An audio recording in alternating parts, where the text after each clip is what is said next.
안녕하세요. 오늘은 한국의 고위공무원단 제도에 대해서 말씀을 드려보겠습니다. 먼저 일단 고위공무원단이 왜 필요한지 그리고 그 기능은 뭔지 간략히 말씀드리겠습니다. 고위공무원은 모두 아시다시피 정부 주요 정책의 결정과 관리를 책임지는 사람들입니다. 그렇기 때문에 고위공무원단의 경험, 지식, 전문성 등을 골고루 갖춘 인재들이 배치되어야겠죠. 관료제 조직의 특성상 자칫 오래 근무했기 때문에 고위직으로 승진한다는 인상을 줄 때에는 아무래도 부하 직원들이 자기의 역량을 개발하기보다는 스스로의 어떤 시간을 때우는 방식으로 조직의 역량이 낮아질 수 있는 위험이 있습니다.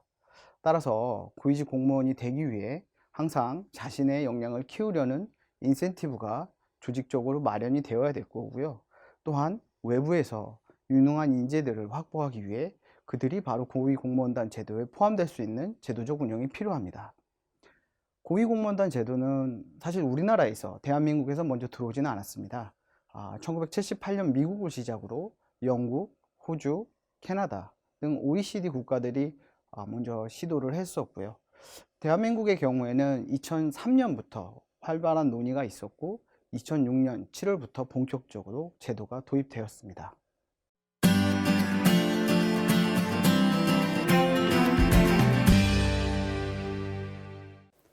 고위공무원단의 제도의 기대 효과에 대해서 좀 말씀을 드리겠습니다.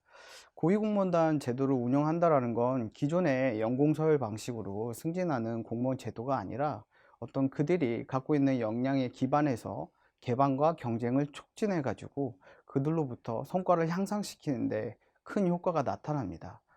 실제로 고위공무원단 제도의 취지는 경쟁과 개방을 통해 각 직위에 적합한 전문성과 역량을 갖춘 인재를 활용하는 것입니다.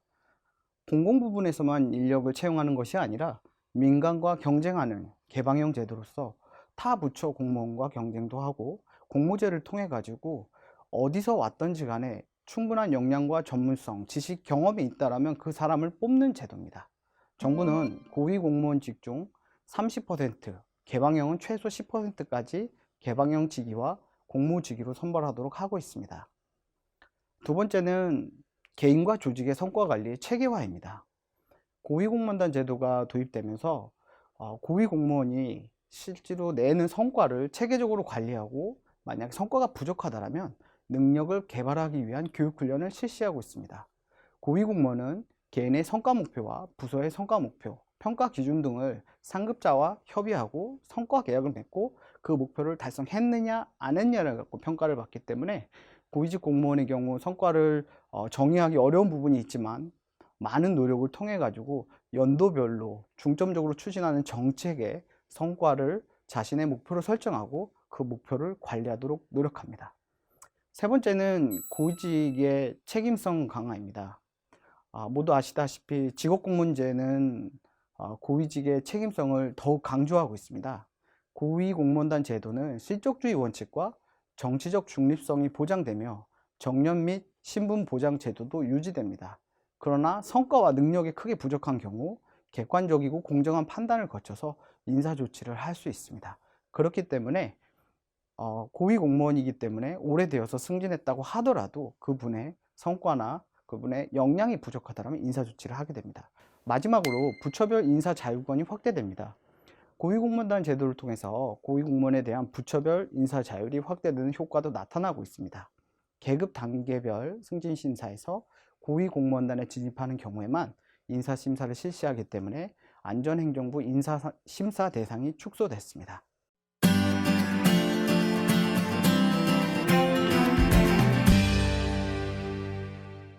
네, 고위공무원단이 왜 우리 정부 조직에서 중요한지 설명을 드렸고요. 그리고 고위공무원단 제도가 어떠한 기대 효과를 가져올지에 대해서 말씀을 드렸습니다.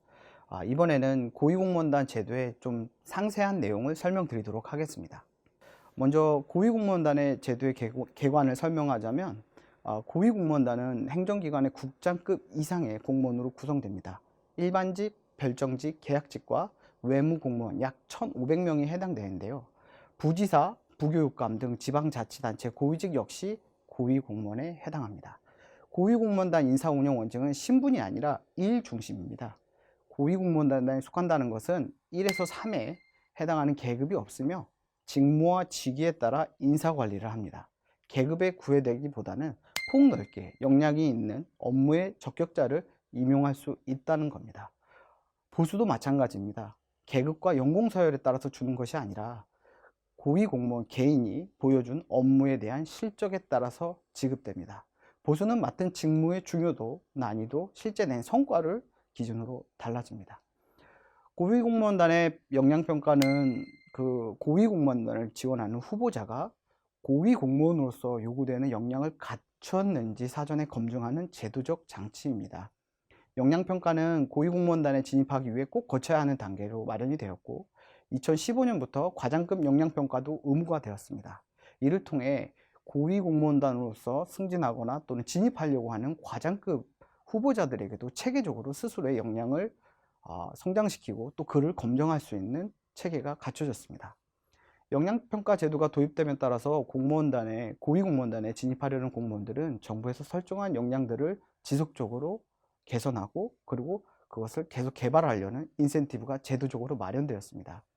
또한 역량진단 결과를 개인에게 공유하기 때문에 공무원 스스로가 자기개발 동기와 그리고 개발을 하기 위한 방법들을 찾게 됩니다.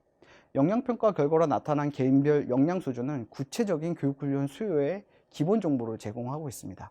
무슨 말이냐면 역량평가 결과를 통해서 우리 전체 고위직 후보인 공무원들이 어떤 역량이 과연 부족하구나, 그거에 맞는 교육훈련은 어떻게 설계되어야 되는지에 대한 기초자료로 활용됩니다. 그렇다 보니까 개인별로 맞춤형 교육훈련이 가능해지는 효과도 가져왔습니다.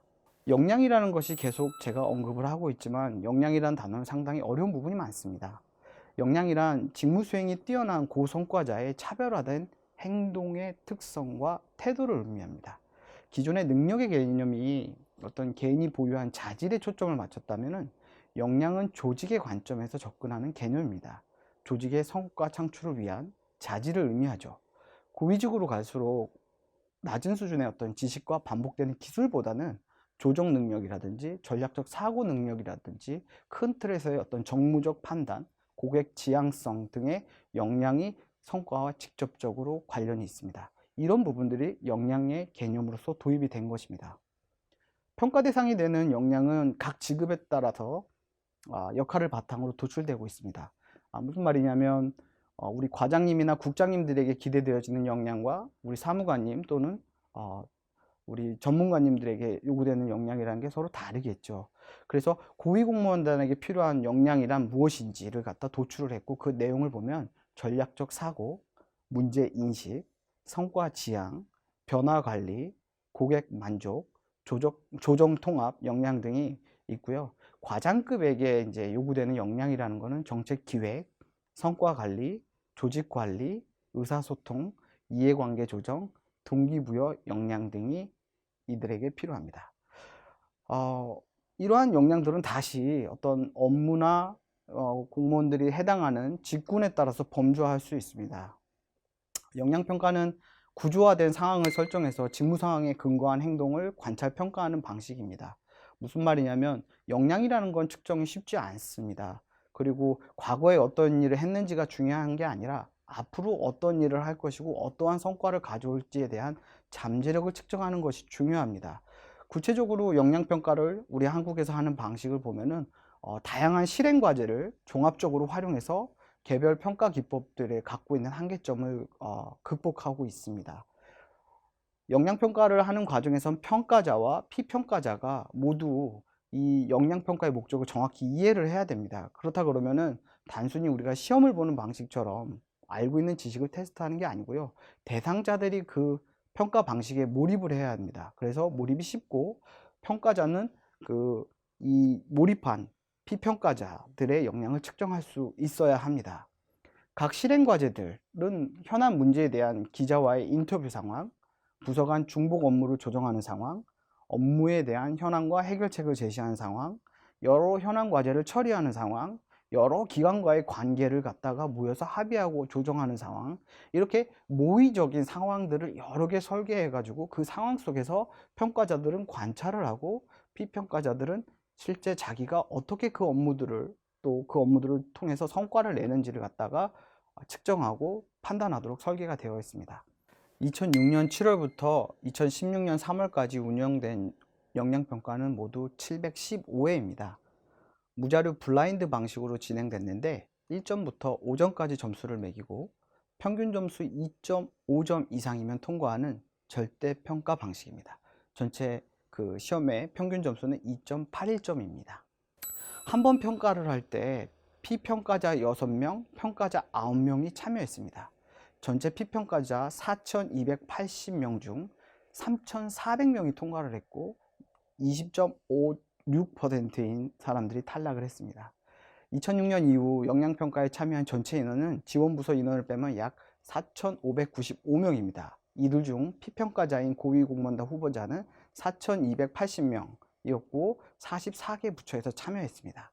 평가자는 315명이 1인당 참여 횟수는 한 번에서 44번까지로 집계됐습니다.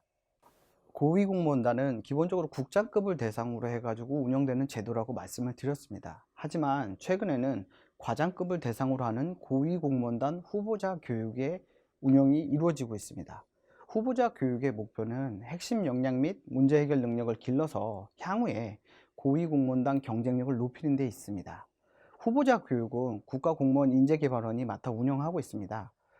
온라인으로 진행되는 사이버 교육이 2주, 역시 온라인으로 받는 역량 진단이 2주를 마치고 나면 4일간의 집합교육을 받습니다. 특히 집합교육은 필요한 역량을 체계적으로 갖출 수 있도록 모의 직무 과제와 시뮬레이션을 활용해서 실습 중심의 참여용으로 운영이 되고 있습니다. 고위공무원단 제도는 성과계약이 중요하다고 말씀을 드렸습니다.